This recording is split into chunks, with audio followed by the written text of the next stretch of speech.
اس لیے عبداللہ ابن عباس رضی اللہ تعالی عنہ فرمایا کرتے تھے ان للسیئۃ سوادا فی الوجہ، برائی جب انسان کرتا ہے تو 5 نشانیاں اس کی زندگی میں اسے نظر آ جاتی ہیں۔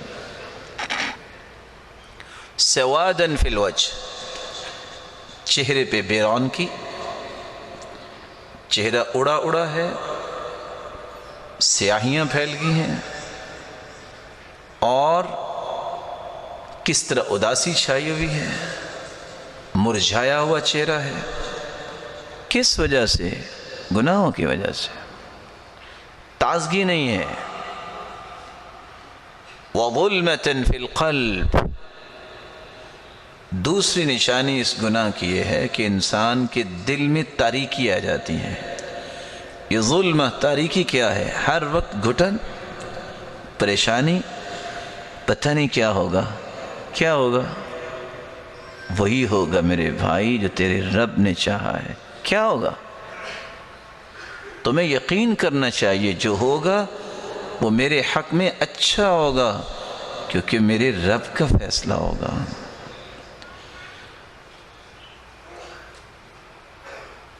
عبداللہ ابن عباس رضی اللہ تعالی عنہ تیسری بات بیان کرتے ہیں وَضِيقًا فِي الرِّزْقِ، برائی کی وجہ سے اللہ ذوالجلال اس کے رزق کو تنگ کر دیتے ہیں۔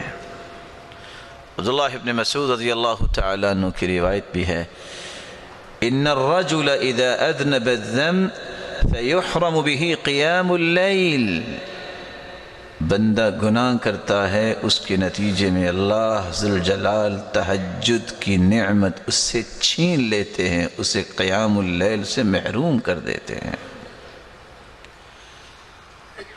ضیقاً فی الرزق، کچھ لوگوں کو واقعتاً مال کی تنگی آ جاتی ہے گناہوں کی وجہ سے،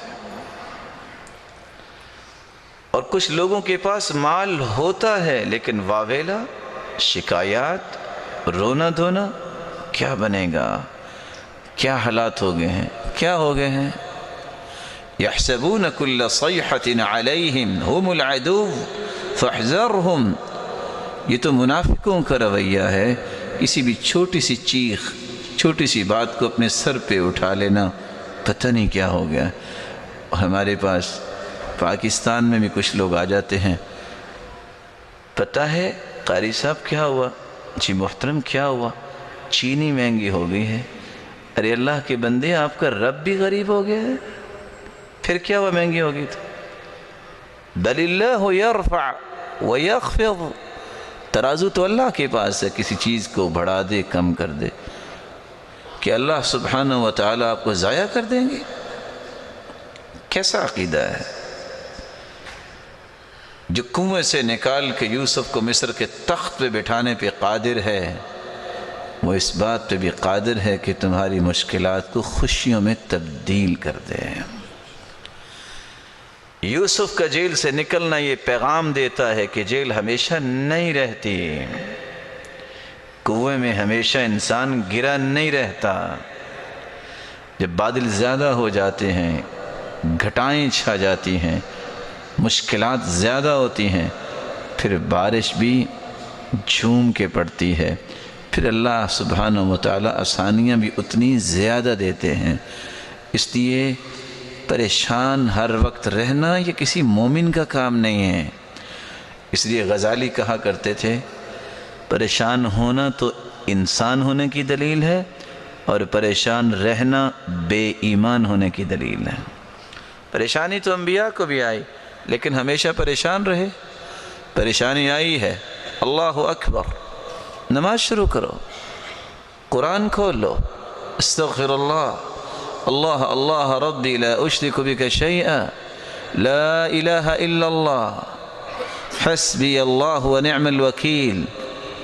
یہ پیشانی جتنی زمین سے دور ہے اتنی ہی آپ کی مشکلات کا حل ہے۔ یہ زمین پہ پہنچی نہیں، مشکلات خوشیوں میں تبدیل ہوئی نہیں۔ وَضِيقًا فِي الرِّزْقِ وَوَهْنًا فِي الْبَدَنِ، عبداللہ ابن عباس رضی اللہ تعالی عنہ چوتھی بات کر رہے ہیں انسان کا جسم وہن کا شکار ہو جاتا ہے. دیکھنے میں بہت طاقتور انسان ہے، لیکن طاقت کتنی ہے؟ صبح کی نماز ہے، 2 سے 2.5 کلو کا بلینکٹ اٹھا کے پیچھے نہیں کر سکتا، مسجد تک نہیں جا سکتا.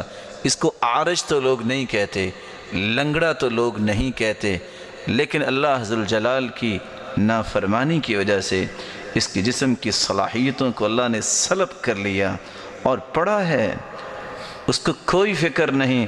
اس سے تو بچے طاقتور ہیں، جو 8 سالہ بچے ادھر اذان ہوتی ہے، ادھر مسجد میں اپنے باپ کے ساتھ کھڑے ہوتے ہیں.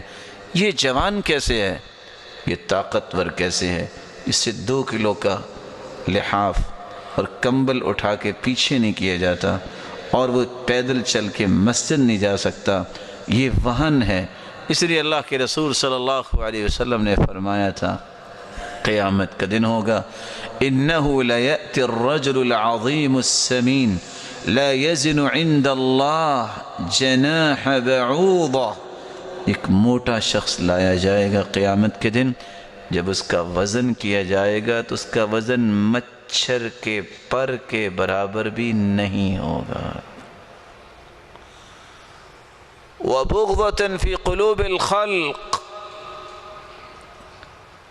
5واں اثر مرتب ہوتا ہے انسان کی زندگی پہ برائی کا، کہ لوگوں کے دلوں میں اس انسان کے بارے میں نفرت اور بغض آ جاتا ہے. لاکھوں روپے خرچ کرنے کے باوجود بھی لوگ کہتے ہیں جھوٹا انسان ہے، فراڈ کرنے والا ہے. خاندانی وجاہت بھی ہو، لوگ کیا کہتے ہیں؟ غلط انسان ہے. اور یہ قانون خداوندی ہے. رسول اکرم صلی اللہ علیہ وسلم نے فرمایا ان للہ ملائکة تنطق على ألسنة بنی آدم بما فی المرء من الخیر والشر. اللہ کے کچھ نورانی فرشتے ایسے بھی ہیں جو انسانوں کی زبانوں پہ بولتے ہیں یہ بہت اچھا انسان ہے، اس کا اخلاق بڑا اچھا ہے، یہ نماز کا بڑا پابند ہے، یہ سچ بولنے والا ہے، یہ بڑے کا احترام کرنے والا ہے، یہ چھوٹے پہ شفقت کرنے والا ہے، یہ مسلمانوں کے ساتھ خیر خواہی کرنے والا ہے. بولتے لوگ ہیں، لیکن اللہ ذوالجلال کے فرشتے ان لوگوں کی زبانوں پہ گفتگو کر رہے ہوتے ہیں. اور اس کے مقابلے میں جو برا انسان ہوتا ہے، یہ بولتے لوگ ہی ہیں لیکن فرشتے بول رہے ہوتے ہیں یہ جھوٹا انسان ہے، یہ فراڈ کرنے والا ہے، اس کی تو زبان ہی نہیں ہے، تو نماز ہی نہیں پڑھتا، یہ تو شرابی انسان ہے، تو بہت غلط انسان ہے، اس کا تو اللہ کا خوف ہی نہیں ہے. یہ الفاظ اللہ ذوالجلال کے فیصلے ہوتے ہیں. اللہ ذوالجلال کے پیارے پیغمبر نے اس لیے فرمایا تھا انتم شہداء اللہ فی الارض، تم ہو زمین پر اللہ کی طرف سے گواہ، تم گواہی کسی کے بارے میں کیا دیتے ہو؟